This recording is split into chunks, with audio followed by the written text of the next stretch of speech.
Hi, I'm Jeff from New York. Please like and subscribe.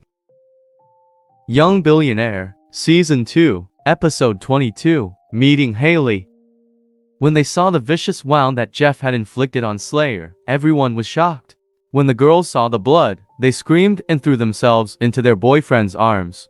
Jasper and his friends were also stunned. They'd wanted to watch a good fight, but certainly hadn't predicted this result. Jasper started to panic a little. What are you waiting for? Call the police. Jeff growled at the bartender. Several of the surrounding boys responded by taking out their phones to dial 911. Seeing that the police had been called, Jasper shouted to his friends. Hurry up, we need to go. He led them as quickly as he could out of the bar. None of them stopped to check on Slayer. Holding his injured shoulder, Slayer tried to leave, but he was blocked by the young men in the bar. Jeff saw what was happening and said to the men, Let him go. Anyone could tell that he was only doing what Jasper ordered him to do, and Jeff didn't hold him responsible at all. They all made way for Slayer, who slowly walked out of the bar, clutching his injured shoulder. When Jeff saw that Jasper and his friends had finally left, he let out a long sigh of relief. The people at the bar tittied up a bit, bid their farewells to Ariel, and then left one by one.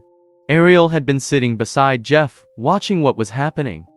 She had expressed her gratitude to him for saving her, and had personally applied ointment to his injuries. She accompanied him to the exit as he was about to leave. Take care, see you later, She said as she waved goodbye to him. The movement aggravated her elbow injury, and she flinched with the sudden pain. Jeff heard her gasp and asked, Are you okay? As he quickly walked back over to her, he looked at her elbow and saw that it was purple with bruises. He guessed that even a slight movement would cause her a lot of pain. Ariel smiled slightly and replied, It's fine, I'll go back and put some cream on it. She didn't want to hold him up. Jeff looked at a blue Porsche parked in front of the bar, frowned, and asked, Ariel, how will you get home? She realized that she couldn't drive at all and replied, I can't drive, but I can get a cab. Please don't worry about it. Give me the key. Jeff requested. Why do you want the key? Ariel asked as she fumbled for her car keys. He took them from her and helped her walk over to the Porsche. Let's go. I'll take you home, He said, following her directions. Jeff drove them to Ariel's home and helped her into the living room. He asked her where he could find her medicine cabinet and brought some ointment to apply to her elbow.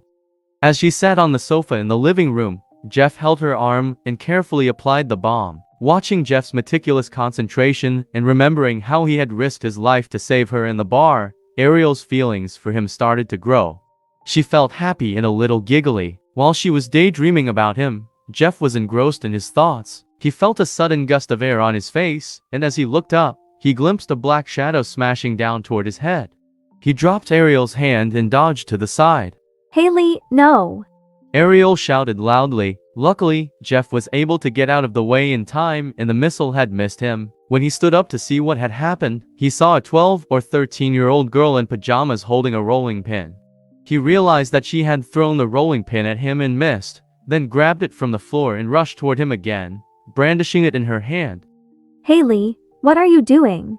Ariel asked the girl as she grabbed her and held her still in her arms. He's a bad man. He bullied you. I'm going to kick him out. The girl replied, glaring at Jeff. If it wasn't for Ariel hugging her, she would have still rushed over to hit him. Jeff realized that she looked and sounded very childish and deduced that she must be younger than he first thought. Ariel hugged her and tried to calm her down, but she didn't want to listen. Finally, Ariel's patience ran out. She let go of the girl and pointed at Jeff, saying, Go on then, go and hit him. Do what you want. She sat back down on the sofa, helplessly, looking very sad and angry. Mom, I'm not hitting him anymore. Please don't get mad at me. Look, I'm not hitting him. She threw the rolling pin down and sat beside Ariel. Cuddling up to her and looking at her pleadingly, Ariel asked her. Are you really not going to hit him anymore?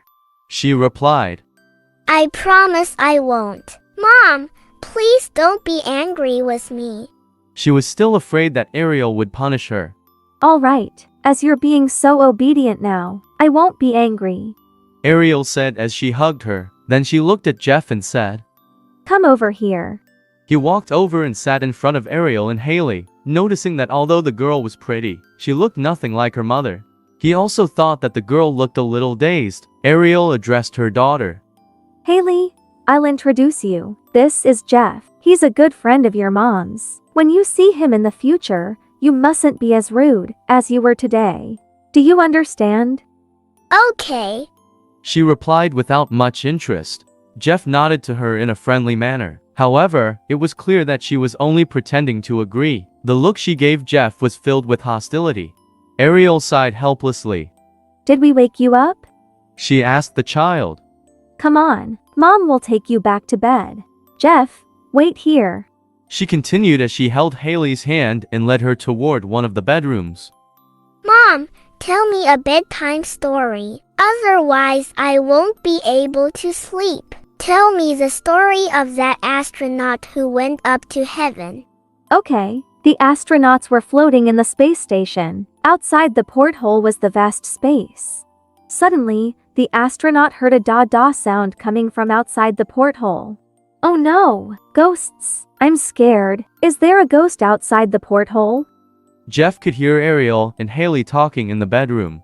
Sitting on the sofa, he couldn't help but smile. After about 10 minutes, Ariel gently closed the door and walked back into the living room. She went over to Jeff and apologized for Hailey's rudeness. I'm truly sorry for what happened. She said. It's all right, Ariel. Is Hailey your daughter? Jeff asked. He couldn't figure out who she was. Although she called Ariel's mom, she didn't look anything like her. He was sure that the relationship wasn't that straightforward. Hailey is a child I adopted. She has learning disabilities. Although she's 13 years old, she has an intellectual age of 3 or 4. As she spoke, she looked a little sad. I understand. Jeff replied, feeling sorry for Ariel. Did she hit me because I did something to upset her? He asked. This was the first time that Jeff had met Hailey. He was trying to work out why she seemed to hate him so much. Ariel smiled uneasily. It's nothing. She was probably scared because she woke up in the middle of the night and found a stranger in the house. Really? Jeff sensed that Ariel was hiding something from him, but he didn't push her anymore. He stood up and said, I should leave. It's already so late. I think you should just stay here for the night. We have a guest room, it won't be a problem. Ariel replied, urging him to stay. It was almost 3 in the morning, so he agreed to stay the night. The next day, Jeff woke up early. Ariel had already prepared breakfast for him and Hailey. While they were sitting at the table eating, Jeff noticed that Hailey was still glaring at him. However, now that he understood her situation, he felt pity for the child. After breakfast, she begged Ariel. Mom, I want to go out and play. Not today, Hailey. I haven't got time. You only have to wait for 2 more days. Then I'll take you to the amusement park. Ariel replied as she patted her head to comfort her. The child appeared to be very disappointed. Jeff couldn't bear to see her so upset, so he suggested. Ariel, I think there's an outdoor gym down the road. Why don't I take Hailey there to play for a while? Ariel agreed. If he took Hailey out for a while, she could get on with some work. Although Hailey didn't like him very much, she wanted to go out, so she was happy to go to the gym with him. When they got there, she didn't seem to know how to use any of the equipment, so he showed her what to do. This made her start to like him a little. When she saw him do 30 repetitions on a piece of equipment with spinning wheels, her eyes lit up. She clapped her hands and jumped up in excitement. Without her realizing it, Hailey's hostility toward Jeff had gone and her heart was filled with affection for him.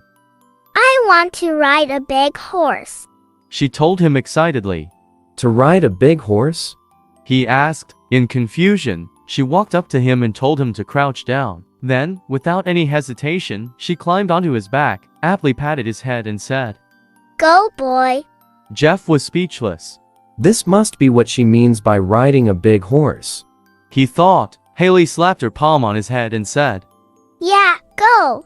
And Jeff, the dignified heir of one of the wealthiest and most powerful families in the world, was bullied into action by a 13-year-old girl. After he had walked for 100 or 200 yards, Hailey finally climbed off him and let him stand up straight. He felt gratified that the hostility in her eyes was gone. The morning's torture had been worth it.